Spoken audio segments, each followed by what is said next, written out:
Well, a few weeks ago, we produced a video that was all about charter, the hidden costs, the real costs of chartering a yacht. And the idea was to make the whole process a little bit more transparent, to answer people's questions. And I think we did go some way to answering people's questions, but we also created a lot of new questions. So today I'm at the charter show in San Remo to try to answer some of those questions from a real expert in the industry, which is Sasha Williams. So Sash, tell me a little bit about yourself so that the viewers know why you're qualified to answer their questions. Okay, I am the Charter Marketing Director at Northrop Johnson. I'm now based in Florida. I was previously working for 2 other large brokerage firms in Monaco.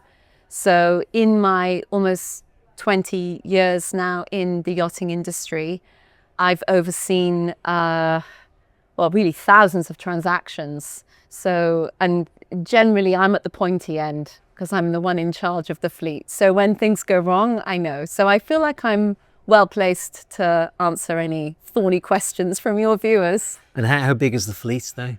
The fleet at Northrop Johnson is 80 yachts, and we operate all over the world, from Alaska to Thailand and soon South Pacific as well. And in terms of the sizes of the yachts? Really from, I'd say 24 meters and all the way up to almost 90. Okay, so that's kind of the 80 foot up to, close to 300 feet. Thank you, yes. I'm not that good at speaking old money yet. I need to get better at that. So, I really wanted to talk to you because understandably some viewers hear what I say and they go, oh, he doesn't know what he's talking about. Right. And to be fair, my background is in sales, not in charter. Your background is very firmly rooted in charter. I think you've been crew as well. I mean, you're on Yeah.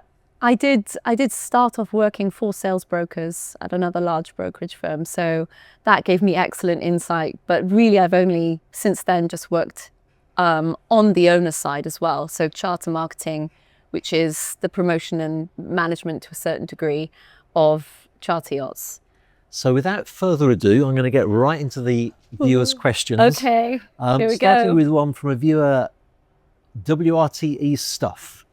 And it's actually a very good question. He says, are yacht repositioning expenses a common occurrence? For example, a desired yacht is based in the south of France, but a charterer might want to charter it for a week around Capri and the Amalfi Coast, with guests embarking and disembarking in Naples. So would the charterer then be paying for the extra days and fuel needed to reposition the yacht and then return it to Nice? So yachts do have a home port, and it's for the very reason that, yes, oftentimes you do need to calculate a relocation fee. Relocation fees are in 2 parts. So there's the fuel cost and the days spent. And the days would be calculated at half the rate of your normal day on board. It's all a matter of negotiation though. So for this particular charter, it depends how far in advance you're booking, because if the yacht has no charters on the books yet, if it's early enough, then maybe you can negotiate with the owner in the hope that you pick up some more business in southern Italy. It's certainly something that we try and achieve when we're managing a yacht schedule, is to make sure that the yacht's always moving in the right direction, because yes, relocating yachts is an expensive business. And so lots of owners do want those costs covered as well. Actually, that's a good tip that you gave there, because of course, if you book a month in advance and the yacht's in San Remo, it's a big problem to get it down to the Amalfi Coast. But if you book it a year ahead, they can plan their year's itinerary around that booking, I guess. Yeah, and also they're also losing time. If it's peak season, if it's in July and they're in Saint-Tropez, do they really want to lose that time relocating to, Italy? Perhaps not. So it's all down to negotiation. Yeah. Excellent, thanks. So the next one was an interesting question that a lot of people asked about, and this was the topic that raised the biggest reaction from viewers. We stated that tips are usually between 10 and 20%, and we had huge reactions because we were using Malia as an example, which, as you know, is a 750,000 euro per week. A considerable yacht. 20% is 150. People were saying 150,000 in tips. No way. You don't know what you're talking about. And Smekdiljesm 2276 said the tip numbers sound like a pipe dream or an effort to increase tipping to crew. No. So the short answer is that's the standard percentage that's recommended on the charter agreements. In fact, it's a very thorny subject across the board because there is no common consensus on what qualifies as a good tip. Culturally, different people will hold different opinions. So, of course, in America, tipping is far more commonplace, and typically tips start at 20%. Now, for a European, a 10% tip is exceptionally generous, I would say. Yeah, you I agree? think that's true, yeah. And then there's some cultures for whom tipping's not commonplace at all. And so you've got to manage those expectations. I think captains have a very hard job because a lot of crew will be coming on board with huge expectations after seeing, semi-fictitious shows like Below Deck and thinking that there's this giant fat envelope at the end of every trip. Well, there isn't always. And so you have to play the long game and think sometimes it will be good and sometimes it will be less good. But the answer is no, 10 to 20% is very much standard in the industry. And we spoke in the initial video about the APA, the advanced provisioning allowance that goes to pay for fuel and food and wine and such like. Is it usual that the tip is taken out of the APA? Is that the usual way of doing things? Yes, so typically, the APA is already, remember that's the client's spending money. So the idea is you've got it there to cover all eventualities and to make sure that you're having a comfortable, the best time possible on board.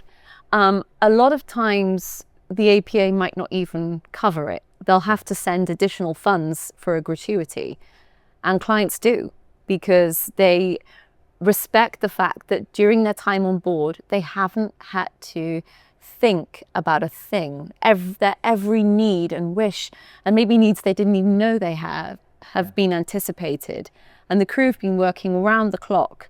So if you want that kind of service, which, I don't think you get that in any resort on shore. I don't think you get that round the clock personal tailored service. Then yes, I think it's normal to compensate the crew for that. Yeah, it's a hard job. In the case of Malia, 20% would be 150,000, but there's a crew of, I think, 17, is it? Or yes, yeah. It's about that, isn't it? 17, it will 18. be more or less that number. So it will be split evenly between the crew. And remember that, as I said, there might not be the second charter, they might not do so well. So I guess it all evens out over the season as a good average, a healthy average. And I was saying to you earlier, if somebody said to me for the next 3 weeks, you need to be at somebody's disposal 24/7, their kids are going to be going out to Club Sank on Sank until 5 o'clock in the morning, but maybe not come back at all. Yeah. For a couple of days. They have a habit of getting up at 2 o'clock in the morning and they feel like a cheese and onion sandwich. You've got to be at their disposal for 3 weeks. I don't know how much money I'd want for that. An awful lot. And maybe there's not enough money actually at my age to do something like that. So I do feel that a good crew on a good yacht, they work for their money. The reality is when you're spending that kind of money on a holiday, the expectations don't always end at the yacht. And so that seamless service you'll want carried on any excursion or onshore activity. Yeah. And so it's completely normal, as you say, for crew to be waiting around until 5 o'clock in the morning. Yeah, I actually remember, and we'll go on to the next question a bit, but I remember being on a client's yacht as a guest, and we all went out till 4 o'clock in the morning and it was pouring with rain. And when we got back, the crew were there at the end of the passerelle with umbrellas up at 4 o'clock in the morning. Yeah. Not all the crew, but there was 2 crew members at the end of the passerelle. That's dedication for you. It deserves a good, I don't think I tipped them. I was a guest of the client. Oh, David. But they deserved a good tip. Okay. Now, let me find the next question for you.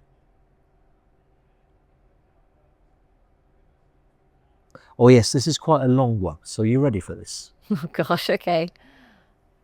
Paying attention. And this was an angry, or it came across as being a little bit of an angry comment. Okay, it was from the viewer Micaville1004. It does not cost $250,000 to feed people for a week, unless you've got a 3 Michelin star restaurant in the galley and the guests and crew are eating 3-star meals 3 times a day for a month straight. There's no way it costs $250,000 to feed a boat for a week. He's assuming that the APA is only for food at this point. Yeah. But then he says, especially since every yacht chef that has a YouTube channel and it shows how much gets reused and recycled from charter to charter. Nope, if the APA is being used to cover all the incidentals like fuel and port fees and whatnot, then what is the actual charter fee for? Or what is the tip for? How much of the charter fee is actually going to the actual boat and crew? Why is fuel charged in the APA and not in the charter fee? It's not like fuel is an unknown expense. There's a guaranteed minimum amount of fuel that needs to be burned just to keep the boat floating. Seems like that should be in the standard charter fee. Now I'm going to split that into 2. Thank you. That's a lot. There's a lot to unpack there. So let's say on Malia, 20%, well, for a start, 20% of Malia, which was the sample boat in the video, would be 150,000, not 250,000. But 150,000 just on food. But this is where I'm going to tell you that a lot of APAs aren't 20% anymore. That's actually old. 30 or 40%. I was going to say, yeah, right. it's more like 30 to 40% these days. Why? Well, first of all, the APA covers not just the food, but it's also covering all of your berthing, all of the fees for making certain arrangements, any shoreside excursions, the fuel. The fuel is probably the most considerable spend. I mean, berthing can be up there too. It depends where you're going. Yeah. High demand places like St. Bart's, Cannes, Ibiza, you know, I don't want to scare your viewers, but there can be supplementary payments needed just to cover the berthing costs. So it's definitely not all going to food. And most of the time, yes, there is a small buffer in there as well, I would say, for gratuity as well. And of course, chefs are careful with how they spend the money. But also, if somebody wants the finest wines and to eat like a king every day. And in fact, I think, yeah, Michelin stars maybe not the best comparison because that's an entirely different scenario. This is catering to potentially, let's say you have 12 guests, maybe every one of those guests has different dietary requirements. And so you might not even, he's making an assumption that you're eating the same meal. That might not be the case.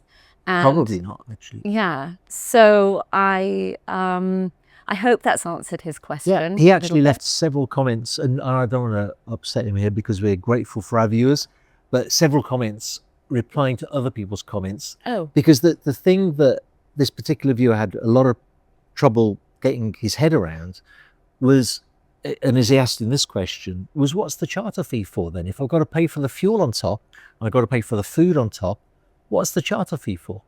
Well, the charter fee covers the yacht, all its basic consumable stores. So essentially, and the crew as well, of course. I mean, the owner's paying for the crew year round to keep the yacht looking pristine and everything in working order. Again, it's not like a hotel or a resort where they can shut up shop during the quiet months. These things need to be managed year round and demand exceedingly high standards. So that's what you're paying for. You're paying for the best of the best. Yeah. Yeah. Good answer. Good answer. I hope that's answered our viewers' question as well. Satisfactorily or not, that's the answer to it, isn't it? It is. Quick question here from Big Bear RZ6PM. The price you quoted in this video, is that per person or for a full boat? Oh, in your video, I think it was a full boat, no? Yeah, it was 750,000. So you pay the price, so the advertised rate is if you like, it's the starting point, okay? Because you're going to build your charter on from that. But then you add on to every weekly charter fee. That's the cost of the whole boat. And like I said, with the crew and all the toys and everything working beautifully on board. If there's any onboard services like massage therapist or a personal trainer or anything like that, it's all included. That's what the owner's paying for, and that's what you're paying for with a charter fee. And then on top of that, you've got the APA, which let's call it 35%. And then on top of the charter fee, you've also got, in some areas, tax to pay. Nothing we can do about that, I'm afraid.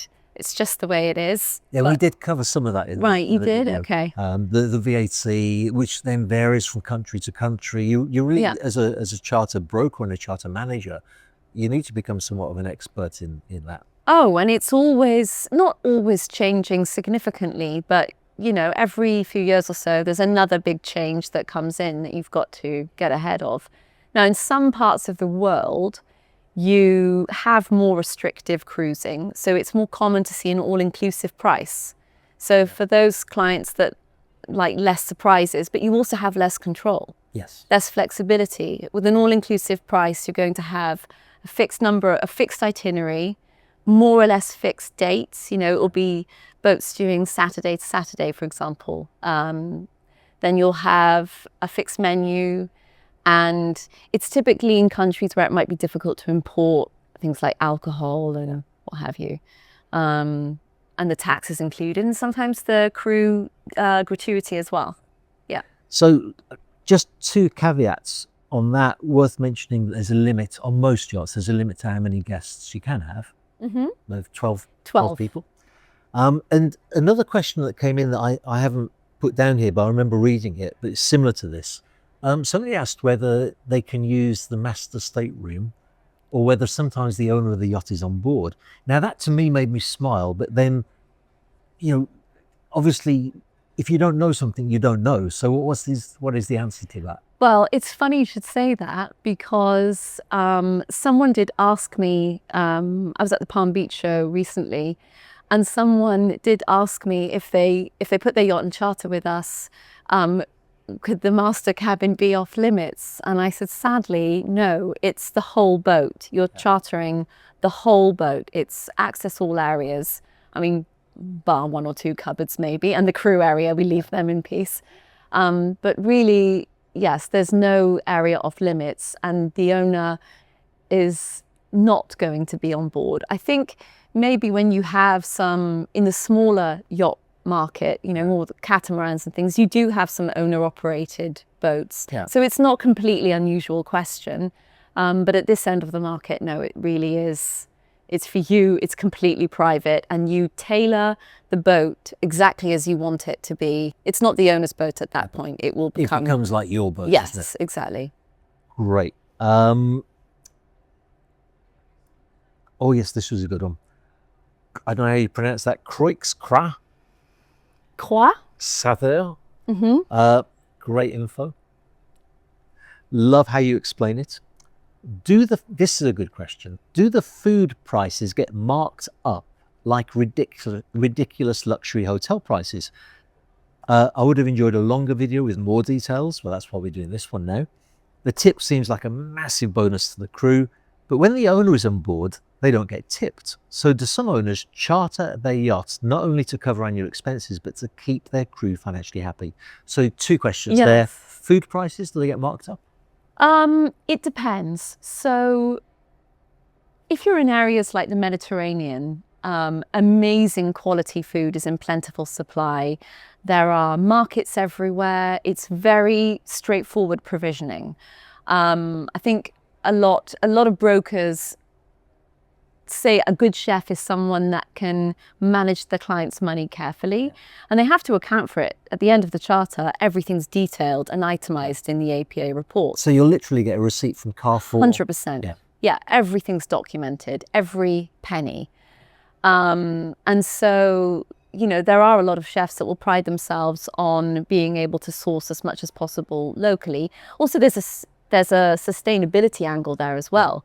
It's not flying in Haagen-Dazs vanilla ice cream on a private jet to the Caribbean. because some people do. Yellow. But, you know, if they want to pay for that, then again, we're not, sorry, this is not going to be very, but we're not a very green Politically correct business. So no, there are chefs that make a concerted effort, and there's sometimes when it's not the client's wish, when the client wants exactly this product from this source, in which case you'll have to pay a little bit extra. And there are agents that are literal magicians that can find anything anywhere at any time. Of course, you have to pay for that. It's like but then the anything. markup is going to the agents Yes. and not to the owner of the Yeah, yacht. and it's itemized. So you see it on the bill if you want something. And typically the broker, when they're organizing the trip on behalf of the client, if they see some wild requests coming in, they're going to do their best to manage or anticipate these conversations ahead of time, and try and make sure that there's no surprises at the end. Yeah. So I mean, that side I've always found quite transparent on yacht charter. Yeah. You know, there's receipts. The captain will show all the receipts to the charter. Everything, Yeah? fuel consumption, everything's itemized. Yeah. So the second part of this question was about the tips again, but as to whether some owners, when they're chartering the yacht for themselves, do they sometimes tip the crew, and are they doing the charter to keep their crew happy? Well, no, I don't think on the whole, certainly not in my experience, I haven't seen owners tipping their crew. They're paying them a salary year round, giving them other perks. I think the tips come from the different kind of service that you receive when you're on charter. Is it a reason? I think that crew work on charter yachts, or they like to work on charter yachts, because it allows them to be creative, you know, express their creativity. Certainly, if you're a chef, it's probably far more challenging, but also more interesting to have different guests on each week with different ideas and different needs to cater to than doing the same thing. You know, if you have quite an unadventurous palate, let's say, with the owner, then it becomes a little bit monotonous. a little bit formulaic, yeah. Now, there were two reactions to this particular question, and I wanted to get your reaction to their reactions. Oh, God. Mark Spark, 7347, says, no, mate, they do not charter it to keep the crew happy. It's mainly to cover the costs. It's an enormous relief of ownership costs. It might mainly to be to keep the crew busy. Any truth in that, do you think? Certainly, yes. I think there are a lot of owners that simply can't enjoy their yachts often enough. And so it makes sense to keep them moving and keep the crew occupied. Yep. And working together and facing challenges together. It's what's enjoyable about any job, you know? And you're there for some momentous occasions in people's lives. I mean, it just infuses a boat with great energy when you've got families coming on and having the holiday of a lifetime. So there's that. And obviously the obvious answer is yes, of course it helps offset the running costs. I mean, of course. Yeah. Why not? I'm 100% with you. And the other reaction says your charged fee. Now, I don't know the answer to this one, right? I think I do. Mm. You're charged for your food and alcohol. The owner pays for the crew food, and it's included in the charter cost. Yes. Is that correct? Well, yes, to a large extent, yes. But I mean, maybe some of these YouTube chefs can get creative with repurposing food, perhaps. But yeah, for the most part, that's a cost covered by the owner. Interesting. Now, I've got some more here. I'm looking forward to your reactions to this one. Man Cave, with the number 4 instead of the A in cave. Okay. Man Cave. I never understood the point of chartering a mega yacht. 1.3 million gets me an unforgettable 5 stars month-long holiday in the Caribbean for my entire family with money to spare. It can also buy me a very reasonable and decent yacht for that money. So he says 1.3 million, I'd buy a yacht and have an amazing holiday as well. when you buy a yacht, you've got to be really, really keen on yacht ownership and everything that comes with it. You've got a crew to employ, you have a yacht to maintain, it's got to be managed, especially at this level. Some people just like the variety of having a yacht charter in the Caribbean one year and then heading to the Mediterranean a few months later. Whereas if that's your own yacht, then you have to relocate it. Fine if you want to stay in the Caribbean for an extended period, but some people like variety, and they like trying out new things and new experiences. 1.3 million in terms of yachts wouldn't get you anything particularly big. And if it was big, it'd be pretty old. We're talking 1.3 million all in.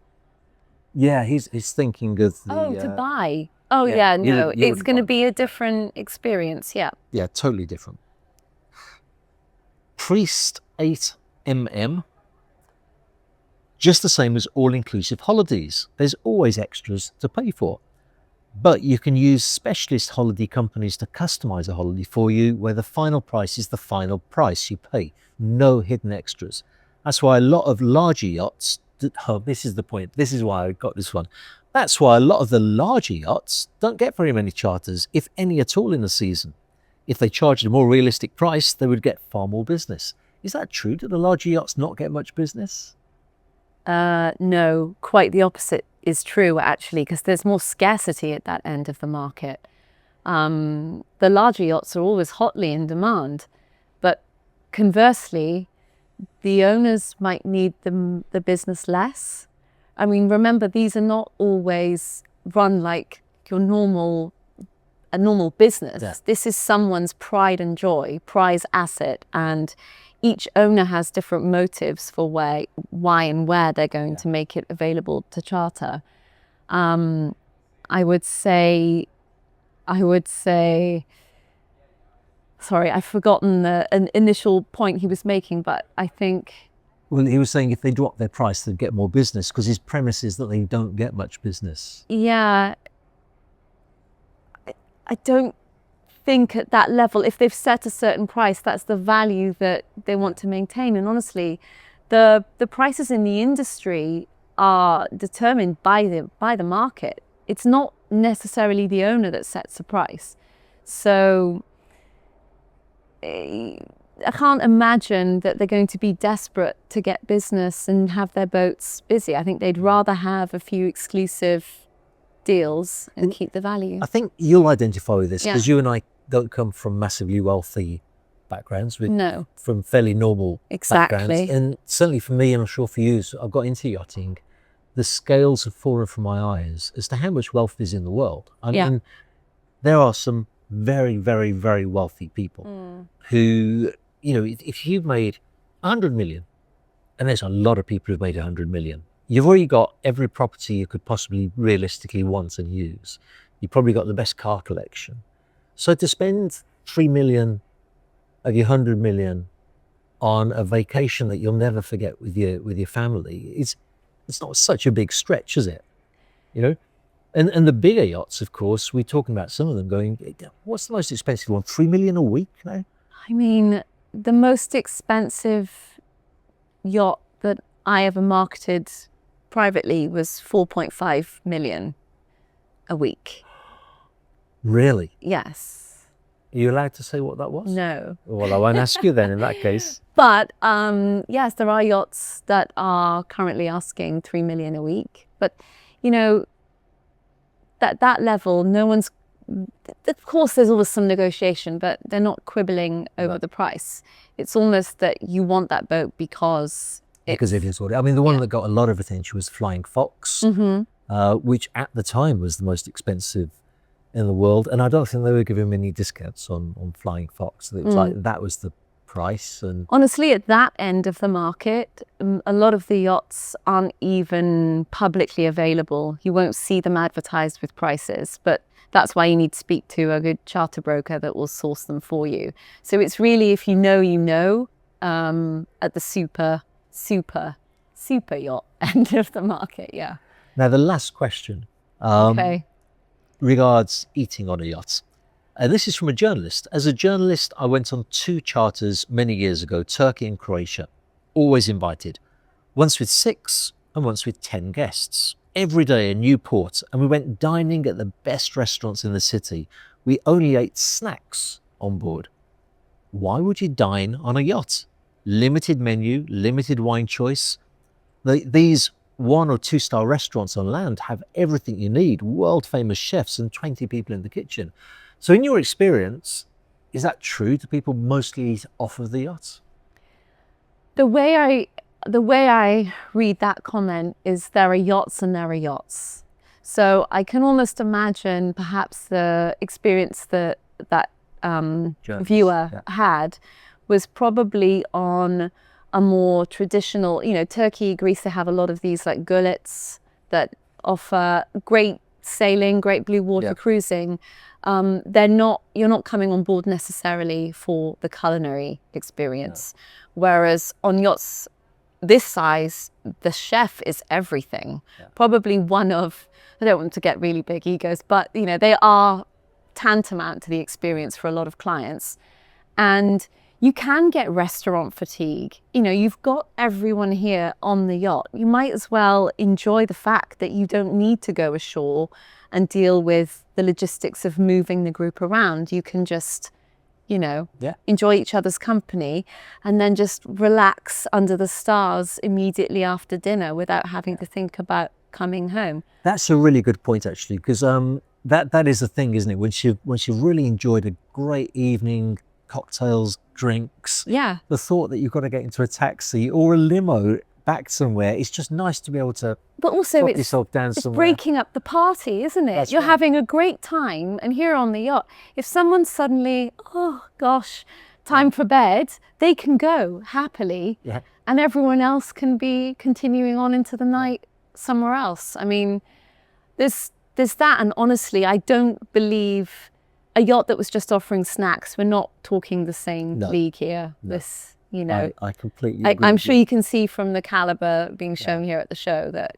And that's not snobbery, by the way, is it? Because I would love to charter a gullet. I would really love to. I think those gullets in Turkey are amazing. Oh, you eat fabulously food, but it's more simple, and it's going to be more local. And the chef isn't going to be. A lot of these chefs have worked in Michelin star restaurants. They have been trained with Bocuse, Robuchon, and so on. So they're just choosing a different life. So who's to say that you're not eating Michelin star quality food? Many times you are. Excellent. Sasha, thanks so much. I know it's super busy here.